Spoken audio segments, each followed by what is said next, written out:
Ongi etorri, bienvenidos a todos a Desayunos Horizontes, en la sección Horizontes Latinos del Festival de San Sebastián. Hoy con una película chilena, El Cristo Ciego. Está con nosotros su director, Christopher Murray.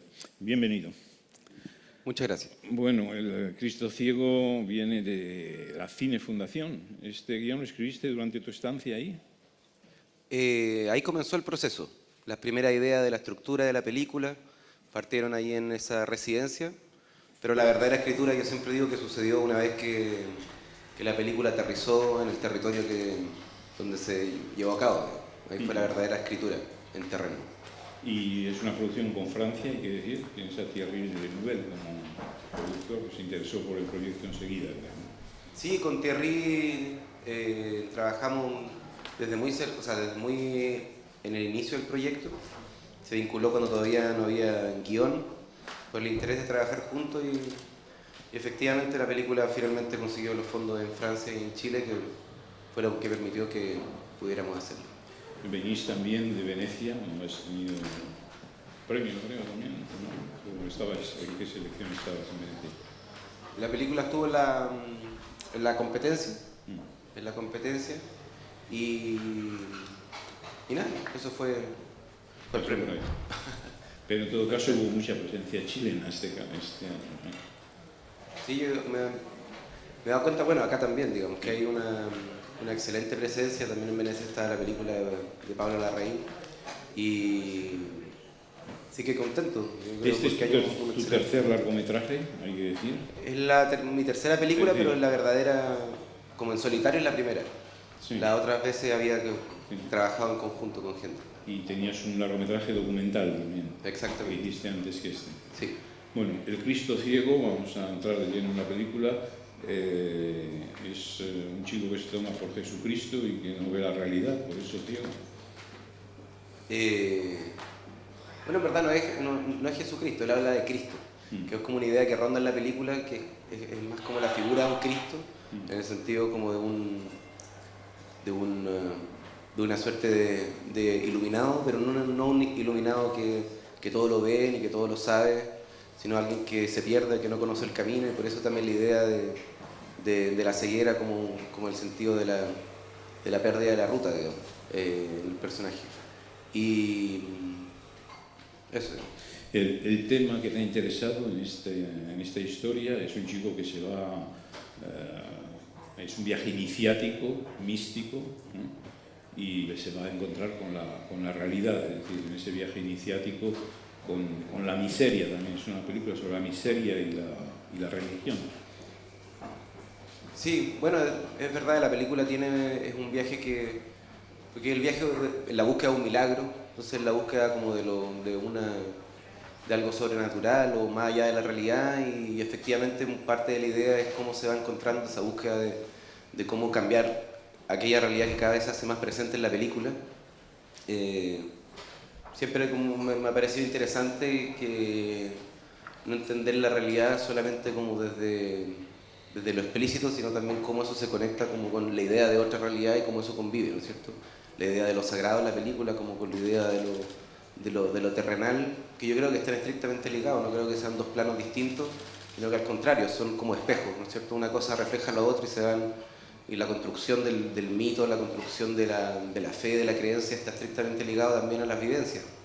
Y la película trata de ubicarse ahí, de conversar con eso y de entender el acto de la fe como desde la intimidad, de las vidas personales, que para mí ahí está el trasfondo también político de la película, en el sentido como de dar cuenta de una realidad, de una realidad bastante cruda, que es parte de una forma como hemos decidido que esas sociedades vivan en un lugar como bien azotado por la minería, por la injusticia social, y cómo eso convive, digamos, como con la fe como forma de supervivencia.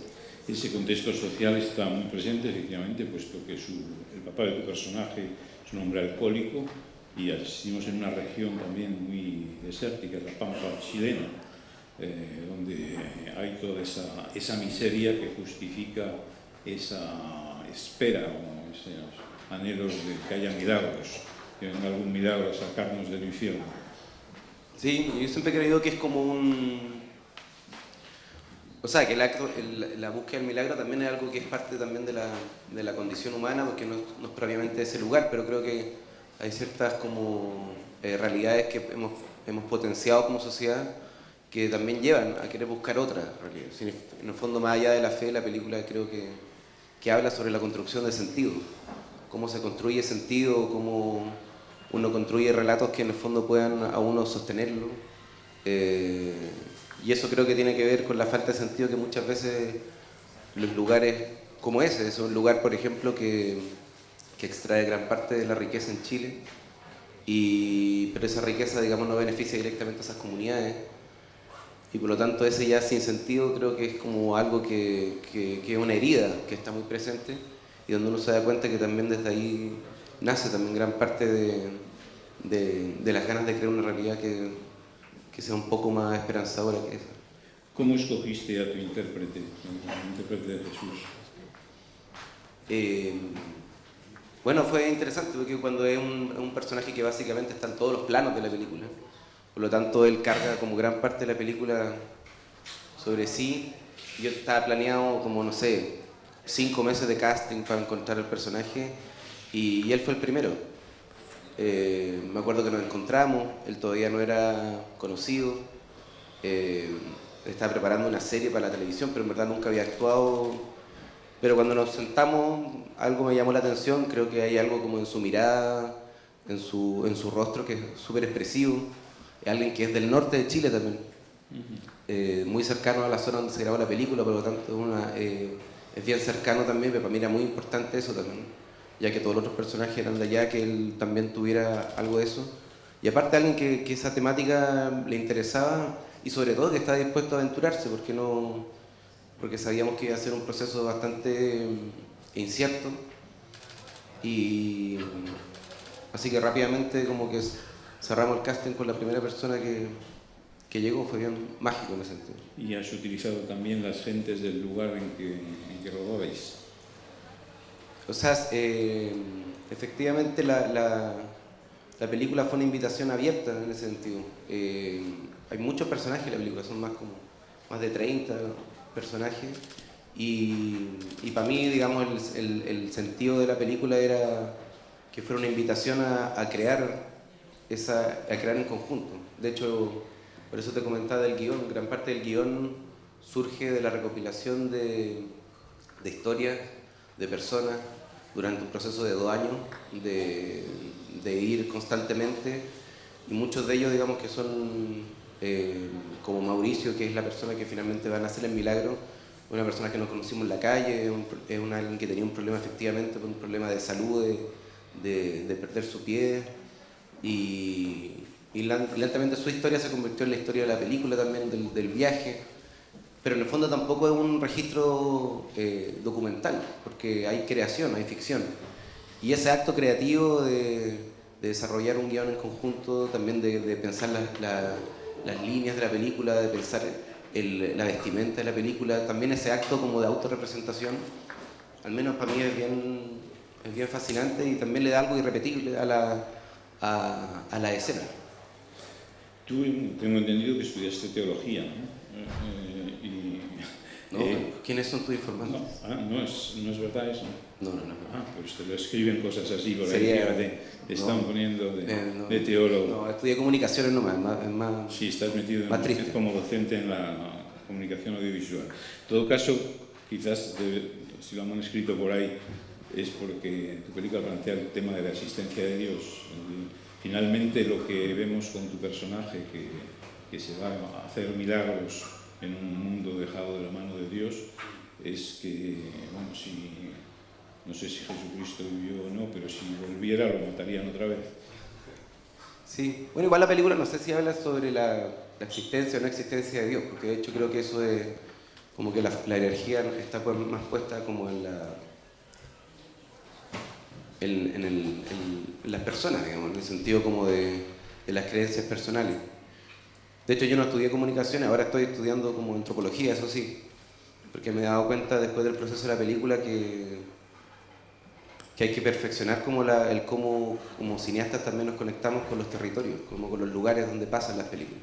Las películas generan experiencias bastante únicas en los lugares y creo que es importante que cuando el cine se abre a los territorios donde está y se transforma también en experiencias para las comunidades, no solamente pensando en el resultado, sino que son experiencias de vida también, de comunicar cómo uno vive y no solamente, como te digo, para una obra artística, sino que ese proceso, que es un proceso largo, también creo que es súper rico y esas metodologías de trabajo para mí al menos son súper fascinantes y es de lo que me motiva, digamos, de hacer películas.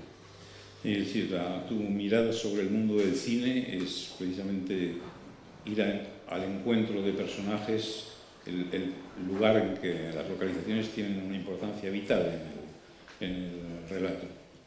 Bueno, es que el cine tiene ese poder también, como creo que muchas veces el documental, en el sentido más tradicional, como que se ha transformado en la herramienta, digamos, de captura de realidad, pero creo que el cine, si uno lo piensa en el sentido más amplio, la capacidad de fabular del cine, de crear historia, de crear relatos, como te digo, de generar un acto creativo en las comunidades donde se instala, siento que es una herramienta como muy poderosa y cuando eso sucede, al menos son el tipo de cine que me llama la atención,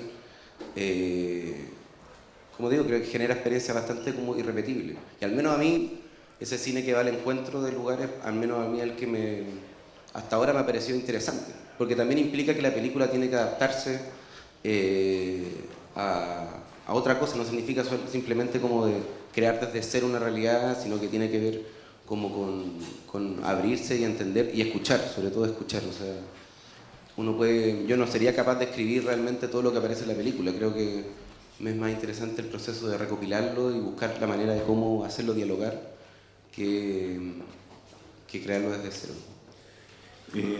Tú llevas una actividad docente, yo decía, en la comunicación audiovisual. ¿Cómo ves tú el cine chileno actual, que con las nuevas tecnologías han permitido la llegada al mundo del cine de varias generaciones ahí, de muchos jóvenes? Sí, yo enseño en una escuela de cine realmente en Chile, en la universidad, y de una escuela que también fui parte. Y yo creo que el cine chileno, o sea, vive un momento que es bien interesante, un momento como de libertad creativa, creo yo. Son muchos directores, pero no hay un lenguaje unificado. Yo creo que es bien peligroso hablar de cines nacionales, en el sentido como si existiera un solo lenguaje. Yo creo que lo que se está sucediendo ahora, de hecho acá mismo con las películas de Alejandro Fernández, las películas de la Pepa San Martín, no sé, pienso son películas muy distintas, o de Fernando. Y creo que lo más importante en ese sentido es cómo uno va generando como políticas que permitan que eso suceda en el tiempo. A veces los cines se transforman en moda, ¿no es cierto? Como que suceden durante un periodo de tiempo y todos se fijan en él y después desaparece. Y para que eso no suceda, lo importante es tener como políticas de largo plazo de incentivo y en un trabajo conjunto entre las escuelas que están formando personas al Estado y cómo financia, porque en Chile básicamente todo el financiamiento de las películas es un financiamiento público y eso hay que incentivarlo para que siga sucediendo y este momento sea un momento que tenga trascendencia. ¿Qué tipo de cineastas te han inspirado, te han dado ganas de hacer cine? Bueno, son muchos. Ahora, bueno, por ejemplo pienso en el cine de Pedro Costa, que él tiene una escuela de cine que siempre me ha parecido interesante, la escuela de Antonio Reis, que es como una escuela de cine portugués que está muy ligada a la antropología visual, de hecho. Muy ligado a la antropología visual, muy ligado como al estudio de comunidades, a través de películas donde uno nunca sabe si son ficciones, son ensayos, son documentales. No importa mucho esa pregunta, lo importante es cómo se conecta. Al menos, no sé, pienso en una tradición de cine, de cine así, que al menos a mí me llama como mucho la atención y me inspira harto. Te deseamos mucha suerte con El Cristo Ciego, película en competición en Horizontes Latinos. Vamos a ver un extracto antes de despedirnos. Muchas gracias. Déjame contarte una historia. Había un niño que partió al desierto con su mejor amigo. El cabro puso la mano en la rama y le pidió al amigo que lo clavara. Y de repente el niño sintió algo El sacrificio y dolor de sus manos llamaron la atención de Dios y Dios le habló en ese fuego.